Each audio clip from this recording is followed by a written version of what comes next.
Hey guys, in this video we will talk about one of Java's most innovative features, that is packages. Packages are like folders or containers which can hold classes very well organized. The package is both a naming and a visibility control mechanism. We can define classes inside a package that are not accessible by code outside that package. We can also define a class member that is only exposed to other members of the same package. This allows our classes to have knowledge of each other but not expose that knowledge to the rest of the world. Think of package as a folder in a file directory. We use packages to avoid name conflicts and to write a better maintainable code. Basically, there are two types of packages: built in packages and user defined packages. Built in packages are pre written, which are free to use and that are included in the Java development environment. This library contains packages and classes. We can either import a single class along with its methods and attributes, or a whole package that contain all the classes that belong to the specified package. For example, when we discussed method overriding, we imported scanner class. To do that, we used the import keyword. We wrote it as import java.util.scanner. Here, java.util is a package and scanner is a class of java.util package. Instead, even we can import it as import java.star. That also can be done. That is to java.util.star also can be written. If we do that, that entire package, whole package will be imported. Now to use the scanner class, we have to create an object of the class and we have to use the methods. In our previous example, like when we discussed about method overriding, we created an object of the class and used methods such as next int, next line, next double, etc., which are available in the scanner class as per our requirement. Let's see one example here. We will use next line method, which is used to read a complete line. For that, we need to import java.util.scanner, and then we need to create the scanner class object, because to access the methods that are available in a class, we need to have the object, and using the object and the dot operator, we can access the methods. So here we are using my object dot next line to read a line. Next, we shall discuss the second category of packages, that is user defined packages. To create our own package, we need to understand that Java uses a file system directory to store them, just like folders on our computer. Let's see how to create packages. We can use the new Java package wizard to create a Java package. The Java package wizard can be opened in different ways. Firstly, by clicking on the file menu and selecting new option and new package, or by right clicking in the package explorer and then selecting new package, or the third way is by clicking on the package icon which is in the toolbar. If we are creating a sub package, before opening the Java package wizard, select the parent package so that the name field can have a default value in it. Now, once the Java package wizard comes up, enter or confirm the source folder name, enter the package name, and click on the finish button. So now, how to view the newly created package? The package explorer will show the newly created package under the source folder. Next is a very important concept, that is access protection. Java provides many levels of protection to allow fine grained control over the visibility of variables and methods within classes, subclasses, and packages. Classes and packages are both means of encapsulating and containing the namespace and scope of variables and methods. Packages act as containers for classes and other subordinate packages, whereas classes act as containers for data and code. The class is Java's smallest unit of abstraction. Because of the interplay between classes and packages, Java addresses four categories of visibility for class members. They are subclasses in the same package, non subclasses in the same package, subclasses in different packages, classes that are neither in the same package nor subclasses. The three access specifiers private, public, and protected. These access specifiers provide a variety of ways to produce the many levels of access required by these categories. So, this table shows that anything declared public can be accessed from anywhere. Anything declared private cannot be seen outside of its class. When a member does not have an explicit access specification, it is visible to subclasses as well as to other classes in the same package, and this is the default access.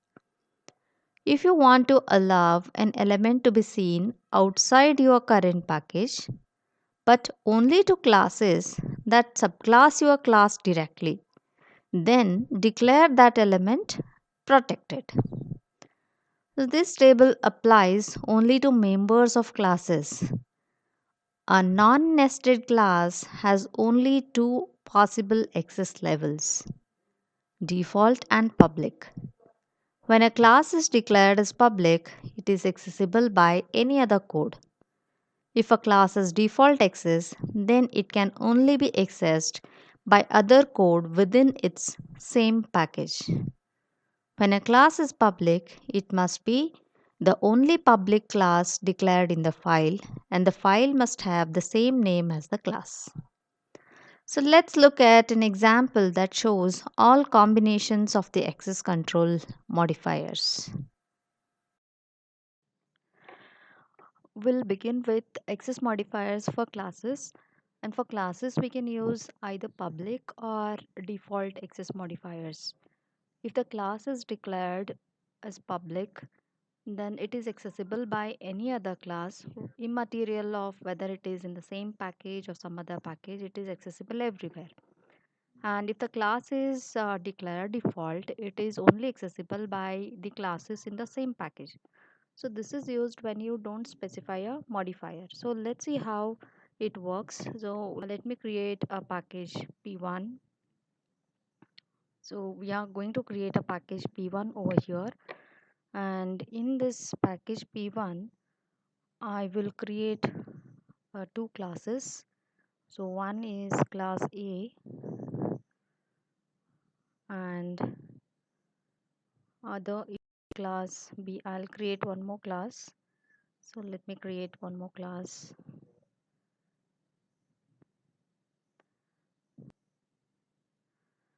And here we will have the main method.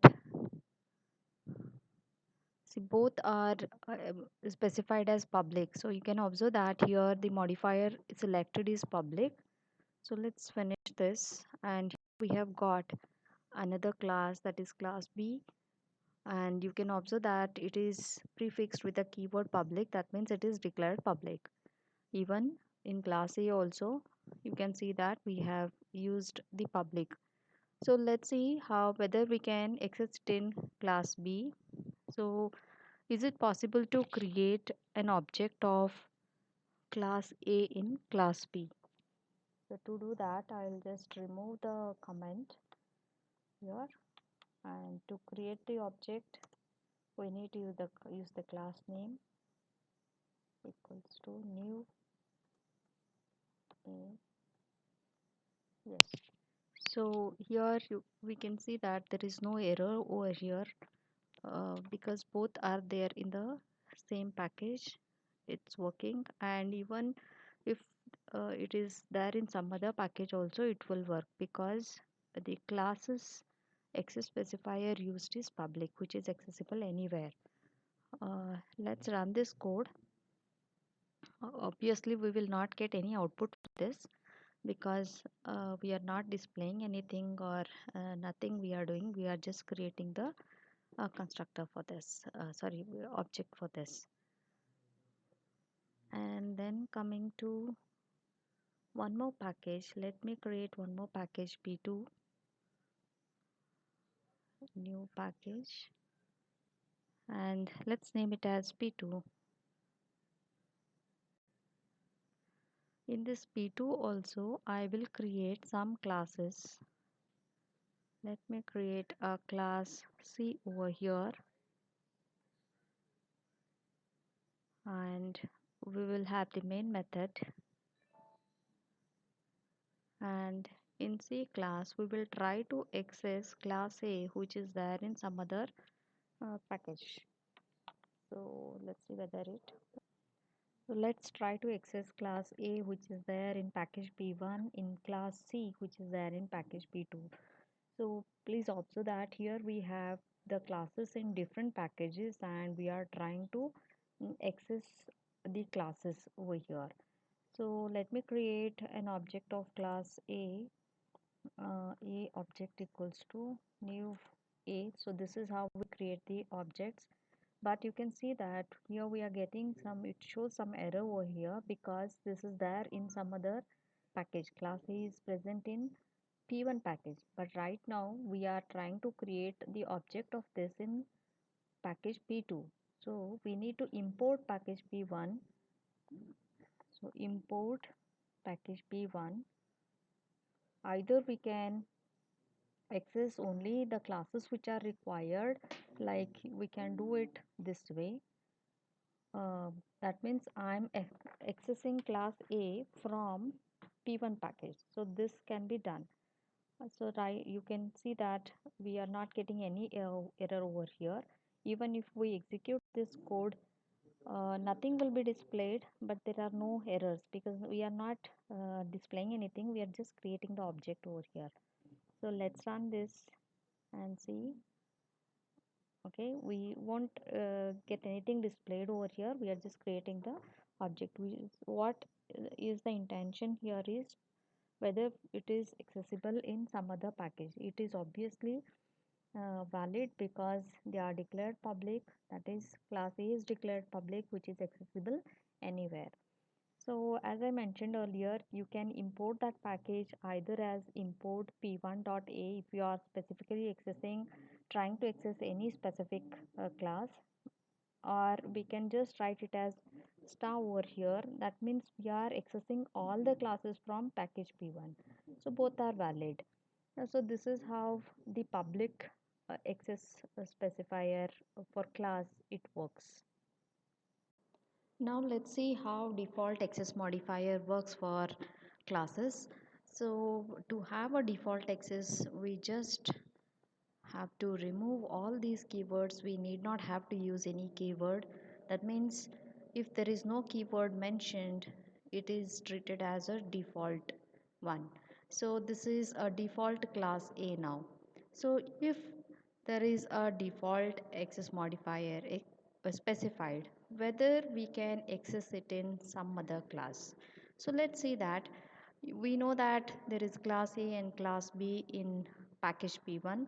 So let's first try to access class A in class B, which is there in the same package. So this is our class B, and here we are trying to access class A which is there in the same package, that is package P1. So you can see that we are not getting any error over here. Even if you run this code, there won't be any error. This is because class A is default access modifier. We have used it, and it is accessible in class B because both are in the same package.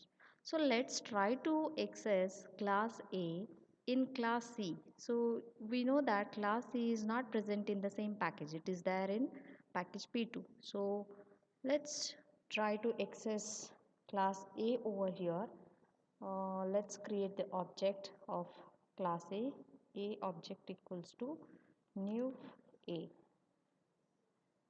So you can see that here we are getting a red highlighted mark over here, this is because the type A is not visible here, because A is default now, which is accessible only within the package. P2 is another package wherein we have class C and we are trying to access class A in it, and it is not possible to access. Though we have imported all the classes from P1 package, it is not allowing us to access A because A is default. So let's make it public again and see whether it is allowing us to access it over here. Yes, now there is no highlighted mark over here, there is no compile time error. That means it's allowing us. So the conclusion over here is, whenever there is a class that is using the public access modifier, it can be accessed anywhere. And if there is a class which is made as default class, that is accessible only within the package, within the same package. It cannot be accessed outside that package. Now let's see what is the impact of access modifiers on data members, methods, and constructors.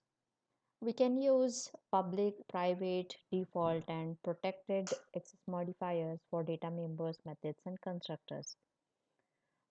For public access modifier, the accessibility is given to all the classes. So if there is a data member that is declared as public, that can be accessed anywhere.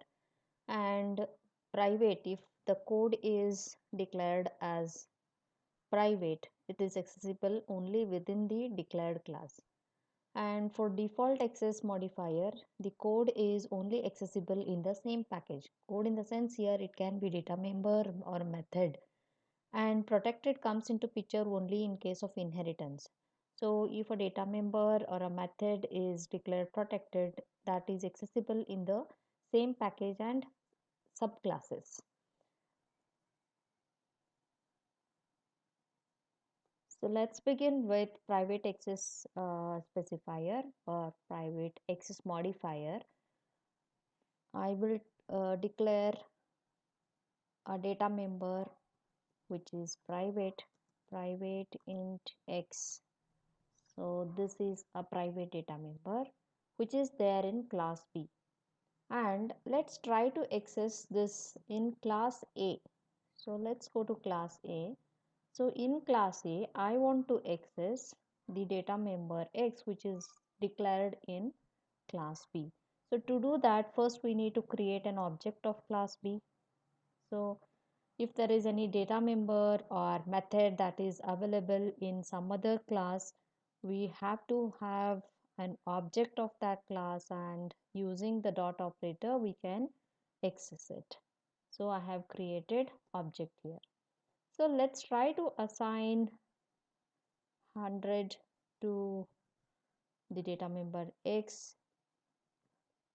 So this is obj.x equals to 100, but it is showing some error over here. The reason is the field b.x is not visible.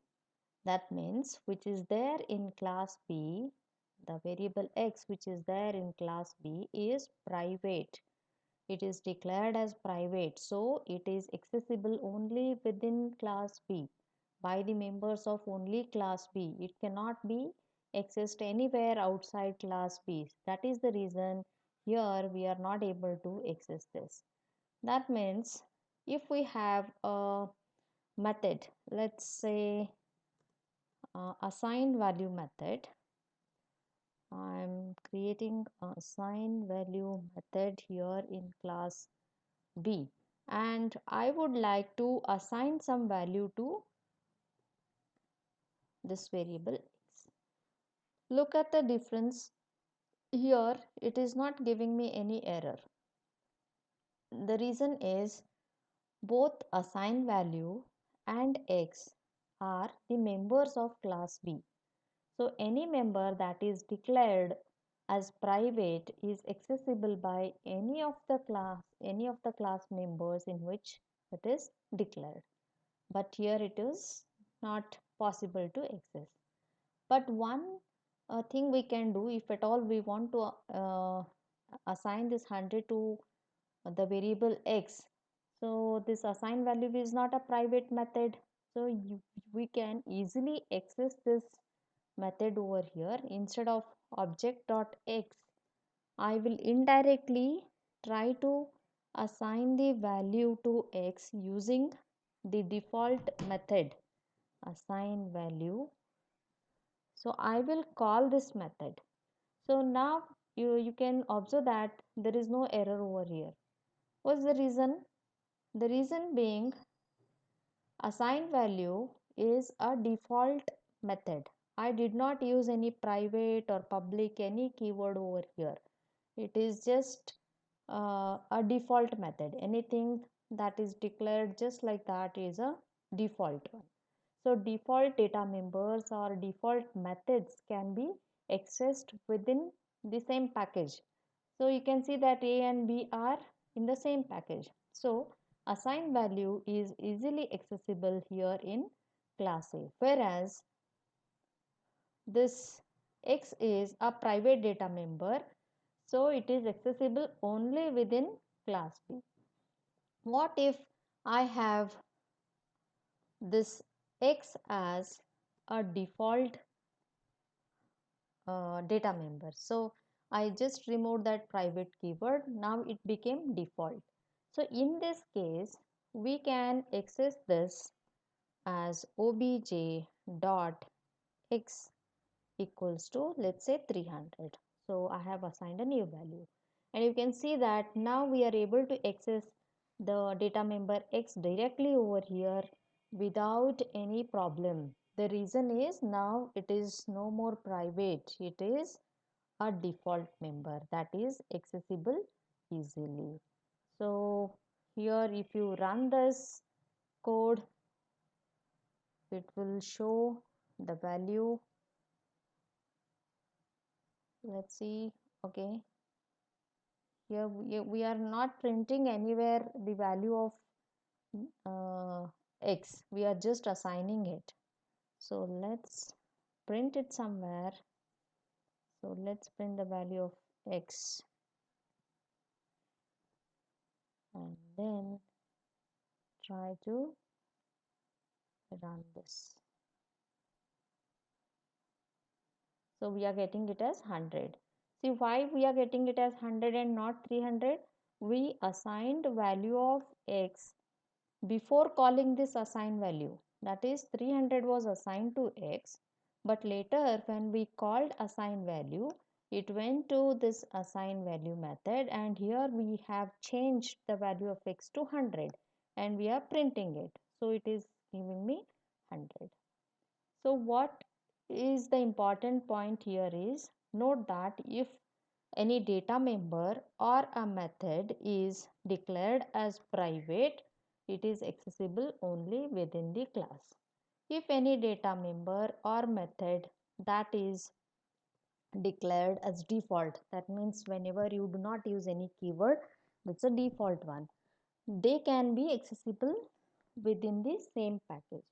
What if we have a data member or a method that is declared as public? That is accessible anywhere. It can be accessible within the same package or even outside the package also. Anywhere you can access the public data members and methods. So no need to worry about public. Coming to protected, the protected access modifier is specified using the keyword protected. The methods or data members declared as protected are accessible within same package or subclasses in different packages. So in this example, we will create two packages P1 and P2. Class A in P1 is made public to access it in P2. The method display in class A is protected and class B is inherited from class A, and this protected method is then accessed by creating an object of class B. So This is an example just to show how protected access modifier work. You can try with different combinations within the same package, within different packages. So you can practice all these. So these are all the um, access modifiers that we discussed so far. So let's summarize this. For classes, we can use either public or default. And for data members, methods, and constructors, we can use private, public, default, or protected. And if they are declared private, they are accessible within class only. And if they are default, they are accessible to the package only. And if it is protected, they are accessible within package and outside the package, but through inheritance only. And if they are declared public, they are accessible everywhere. So this is all about packages and the access protection. And that's all for now. In the next video, we will talk about interfaces. That's one of the very important concepts of Java. So till then, take care. Bye.